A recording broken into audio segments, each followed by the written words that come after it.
Wednesday, everybody. This is the Whiskey Lifestyles Women in Whiskey series. I am your host, Rashawn Hall, aka Bar Time Stories, and we have another great interview for you this week. So we have been talking to distillers, we've talked to brand ambassadors.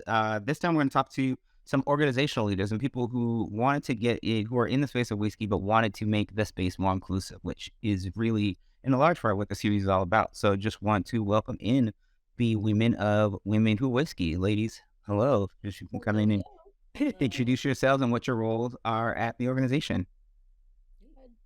I'm Julia Ritz Toffoli. I am the founder and principal of Women Who Whiskey. And I am Amber Woods. I am the vice president of Women Who Whiskey. Great. Well, thank you both for being here. I have been doing my research and was reading on the Women Who Whiskey site. Julia, you have an amazing story, which I'm sure you've told several times over the span of the Women Who Whiskey's run. But just tell everyone what Women Who Whiskey is and why you started it. Yeah, so Women Who Whiskey is what we call an experimental whiskey club. It's called Women Who Whiskey, but it's really for everyone. Our mission is to make whiskey more inclusive and fun. And I like to joke that we are a space that's free of mansplaining. And it is a joke, but it's also the reason that I started the club. I moved to New York in 2010 for grad school, really excited to explore the growing number of whiskey and cocktail bars that were popping up all over the city at the time. And I was 25. I'm only 5'2", so I'm not that imposing. And so this, tiny young woman was rolling up to all these whiskey bars, ordering whiskeys, and I started getting, a lot of comments, mostly from other patrons, but from the occasional bartender as well. And it was a lot of, that's a strong drink for a little lady, or, okay, are you sure you wouldn't rather see the wine list? Wow, women drink brown spirits. I don't know. You've got I've gotten all those. Well, the tiny lady one is a big one. I am also 5'2", 5'3", and it was, strong drink for such a little lady. Oh, or my favorite is if I was like on a date with someone or like guy, and like one of us ordered like a whiskey cocktail, me being the one of us, and the other person ordered like a cocktail, a fruit cocktail, we'll say, they would mismatch us every time. Super annoying. I'm like, no, that one's mine. So every time. My husband loves fruity drinks, and they swap our cocktails every single time. So that was annoying. And I had a lot of conversations with people like Amber, women who had similar experiences. And we decided, enough of that. So I just started organizing informal gatherings around New York. It was just a way for my new friends and I to visit the city and to get to know it. And slowly over time, people that I had never met before, I think we started a blog. Maybe that's how people find out about us. And then Instagram soon after. This was 12 years ago now, so it's been a while. And slowly it grew. The New York chapter got set up. And then it kind of became this national phenomenon, a little bit unexpectedly. We had a few original members leave New York and go to other cities. And I was just joking with one of my friends when she moved back to Portland. I said, why don't you just start a chapter there? And she did. And then another one of our friends moved to Nairobi. So she started our first international chapter in Kenya. And then, it sort of picked up. People moved. We kept getting more chapters. London, all over. And then people who we had never met before in cities that I'd never even been to started reaching out and saying, I've been meaning to start a whiskey club. I read about what you're doing. I'd love to do it under your umbrella. And so that's how we have chapters in places like San Diego or Long Beach, where I've never been. Awesome. And so Amber, how did you get involved? It seems like you and Julia are good friends. Did you come through? Were you friends previously, or did that come about through the organization? Yeah, so we were friends previously and roommates, which helped. So I've been in New York now for almost 12 years, and I guess 11 years ago was when we started like living together. And it was like right when Women Who Whiskey was like taking off, and it was something I was very much interested in, as having similar stories. And my family is from the Midwest and the South. I have been familiar with whiskey for quite some time, so I was all about it. And initially, when it started, I'm a big foodie, and I really liked the idea of marrying whiskey with food because everyone always thinks of wine pairing and food. But there are amazing things that you can do with whiskey, not only from a cooking standpoint, but also from like pairing. So I really wanted to take the lead on, it was initially on the blog on writing like whiskey recipes. So a brand would give me a bottle and I would come up with recipes from start to finish. So really drunk Thanksgiving one year. But yeah, literally an entire Thanksgiving feast that was totally whiskey, all whiskey themed. Yeah, soup to nuts. Yes, it was fantastic. So so that's kind of how it started out. And then as it expanded and we were starting to do different types of events, it kind of rolled into now my role is, I still love like the food events, obviously, but it's more in like developing relationships with different brands, partnership, planning the events, and then really just helping out Julie with whatever. Fortunately, we don't live together anymore because we both are married. Now we live in different boroughs, but you know, we make it work. Look, I feel like I was about to say I'm sorry you guys are married, but I was so we were partners. Tell you said it's an experimental whiskey club. What is that? What does that mean? What is an experimental whiskey club, and how does that differ from a traditional whiskey club? That's a great question. So it's experimental in the sense that every event that we do is not like any event that we've ever done before.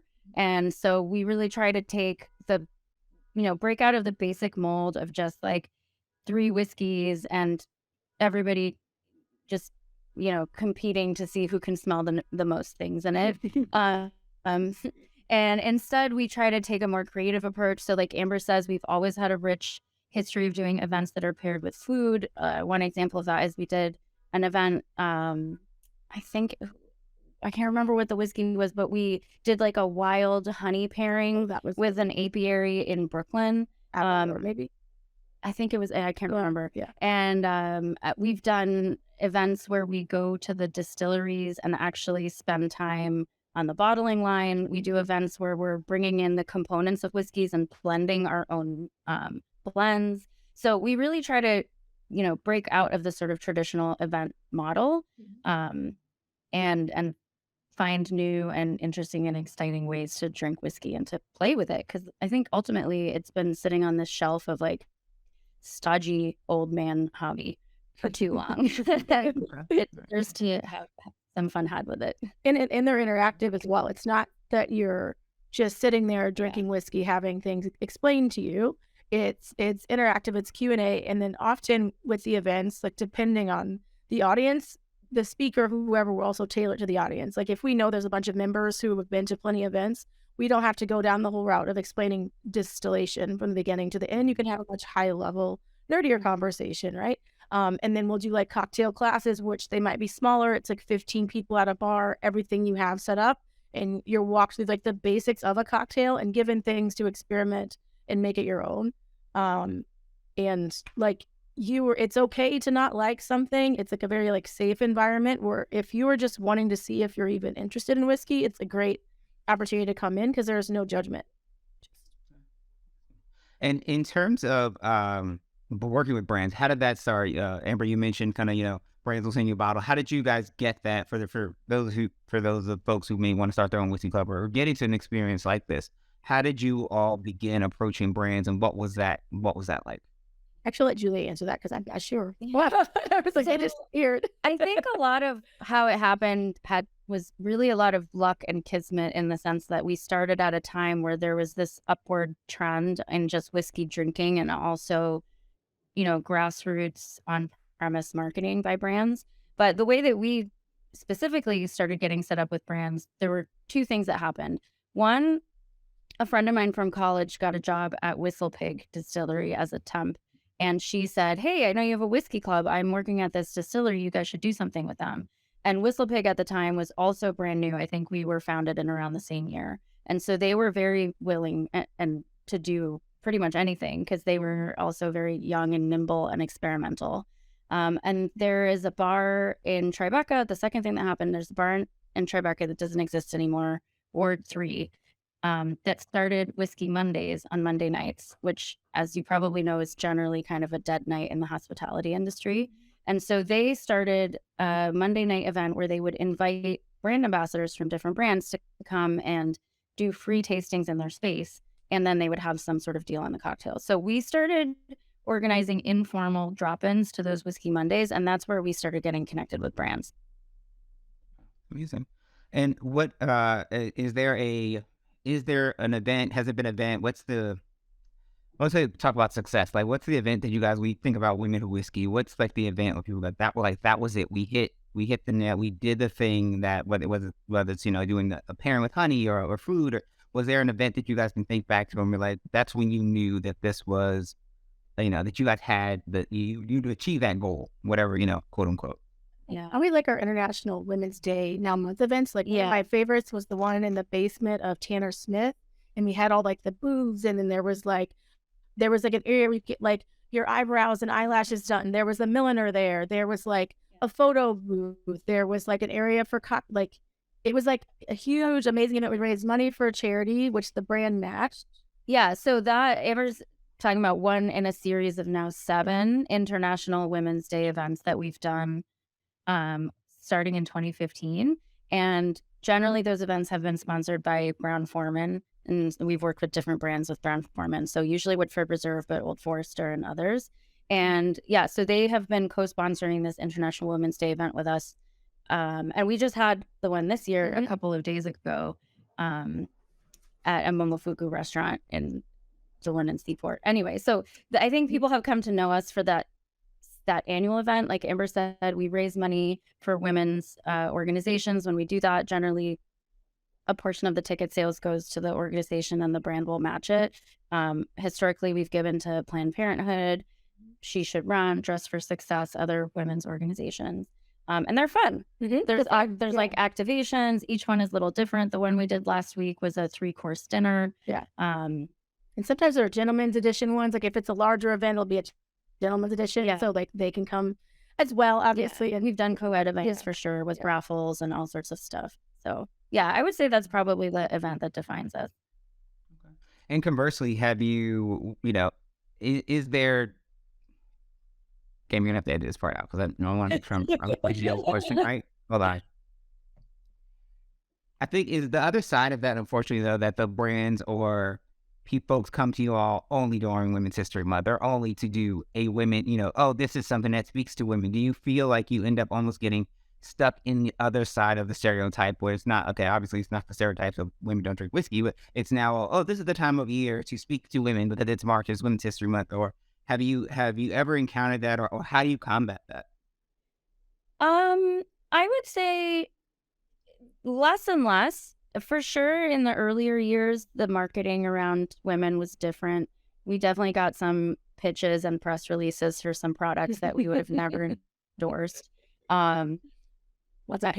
A lot of, I won't call anyone out by name, but there was one like whiskey beverage that was like at an approachable 38% and infused with peach berry flavors. So we definitely got pitched for stuff like that. I think with regard to the sort of being pigeonholed into March, not really, because I think the brands have generally understood that women drink whiskey all year round. But I have heard that happening. We've talked to people from like Uncle Nearest, and they're always saying like February is crazy because Black History Month is like the only time they get it, actually. So I can definitely see how that is a thing. And it used to be worse than it is now for us. And we've heard, like, we recently, even the master distiller was saying that, like, a lot of times whiskey brands are focused on, like, doing a new release in and around Father's Day. And sort of, like, entirely she's trying to change the narrative. I'm like, well, what about Mother's Day as well? So I think for us, like, everyone knows we're around, and they're always, as Julia said, know that women drink whiskey all year round. But I feel like maybe within the business, there might be some more work to be done there. Yeah. Okay. And you guys have been, Women Whiskey's been around 12 years, and you talked a little bit earlier, Julia, about being around, as like you guys have been almost in line with the bourbon whiskey boom. What has that part been like? Yeah, obviously not only clearly women drink whiskey, but I feel like even now more people, to your level, in general, are drinking whiskey than they may have been 10 plus years ago. What is it like being, kind of being on the ground floor and watching that trajectory rise as a I'm assuming then that then impacts, the number of people you have coming to join your organization. Oh, that's a great question. I think, first of all, there's just so many more brands, just so many more craft spirit brands. So there's just a lot of interest. I think our membership has grown a lot over the years, and just the interest that we're seeing. It started in New York. I think stuff that is now a given here is new in some other places, right? So, whiskey drinkers are not a monolith. Women are not a monolith. It's not like things are happening at the same time in the same way for everyone. So, I think about it a little bit as like a wave that's cresting in different places at different times. But yeah, I think just the increase in the number of choices that we have for brands to work with. And I would say there's also an increasing amount of transparency in how those brands are being marketed. It used to be a lot about the story and sort of crafting a narrative about like, Al Capone's whiskey recipe. And now it's a lot more about, even being very transparent about the fact that in the early years, it might be a blend of imports because the stuff Whiskey takes a while. Yeah, the stuff we're making is aging. I don't know. What trends have you seen change? So I feel like the cocktail culture has definitely changed post-pandemic because I don't think that New York was the only place where people were at home making their own bevies during lockdown. So I've seen a big change in that, and like people have gotten to know their tastes better and their profile better. So like, for better or for worse, have more opinions about what they think spirits and cocktails and things should taste like. So I think that's interesting.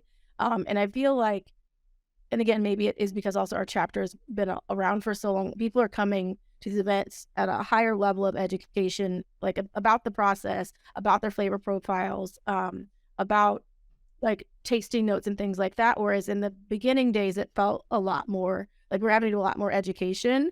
Whereas now people are already coming knowing like, I like this, and this, and I feel like I'm going to like XYZ because I know that it has these notes, etc.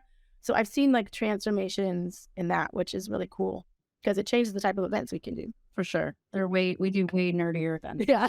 Which I love.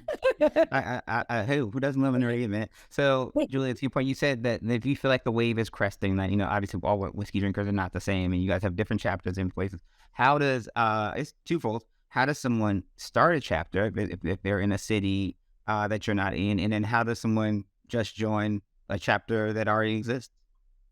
Yeah, so great question. So we have, if you go to our website, which is womenwhowhiskey.club, CLUB, we have a list of chapter cities that you can join. Right now it's free to join. I can't promise that it'll be that way forever, but for now it's free to join.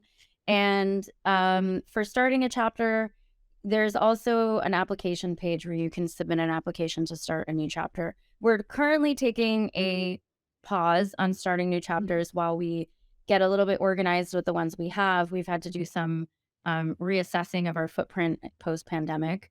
And we're hoping to just operationalize some of our internal processes a bit better before expanding more. But the desire is there. I think I probably have like 50 applications waiting in the wings for chapters that haven't been launched yet. So I think there is a lot of interest and it's growing. Yeah. And you can also follow us on Facebook and Instagram. And I think some of the local chapters might have their own like secondary Instagram as well. So yeah, you can follow there for event information and things as well. We're not on TikTok yet. We are not on the TikToks. We are not. Like you said, not yet. I think I'm too old. Yeah. No. I think I am, but I'm going to guess we're not going to talk ages. I'm guessing. We're not going to talk about it. Talk about it. So, well, to that point of like just time in general, one of the questions we've been asking all season is, we named the series Women in Whiskey last season because we wanted to dispel that myth. We wanted to be somewhat ironic in our title. So we asked people what they thought of the title. This season, we're talking more about what is a piece of advice that you would have given yourself, both of you would have given yourself 5 years ago about this journey that you all have taken. Whether it's something, something you'd have done different as the organization, a yes that should have been a no, whatever that might be. What's something that, when I ask that question, that sparks to you? Yeah, I think.